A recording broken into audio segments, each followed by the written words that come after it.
সাহাবাদেরকে, যাও এবার সুমামার হাতের পায়ের রশি দুটো খুলে দাও। সাহাবারা বললেন, ইয়া রাসূলুল্লাহ, কি বলেন আপনি? ও তো হত্যাকারী, সুযোগ পায় নাই, আপনারে মারতে পারে নাই, ছেড়ে দিলে আবার ও আপনার উপর তলোয়ার নিয়ে ঝাঁপিয়ে পড়বে। নবী, এই সিদ্ধান্ত আপনি নিতে যাবেন না। বিশ্বনবী বললেন, যেটা বলেছি সেটা করো, সুমামার রশিগুলো ছেড়ে দাও, সুমামার হাতে পায়ের রশিগুলো যে তোমরা খুলে দাও। সাহাবারা তর্ক জুড়ে দিলেন, লা ইয়া রাসূলুল্লাহ, এমনটা করবেন না, তো ভয়ঙ্কর ভয়ঙ্কর খুনি, কি জানি কি হয়ে যায়। বিশ্বনবী বললেন, না, তার হাতে পায়ের রশিগুলো খুলে দাও। সাহাবারা বিশ্বনবীর কথা মতো তার হাতে পায়ের রশিগুলো খুলে দিল।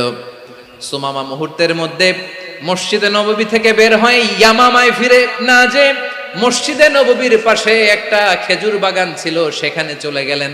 সেখানে একটা ছোট্ট কুয়া ছিল, কুয়ার পানি দিয়ে তিনি গোসল করলেন। সুবহানাল্লাহ পড়েন। কুয়ার পানি দিয়ে গোসল করে মসজিদে নববীর সামনে এসে বিশ্বনবী এবং সাহাবাদের সামনে দাঁড়িয়ে সাব্বাবা উঁচু করে বললেন, আশহাদু আল্লা ইলাহা ইল্লাল্লাহ ওয়া আশহাদু আন্না মুহাম্মাদান আবদুহু ওয়া রাসূলুহু।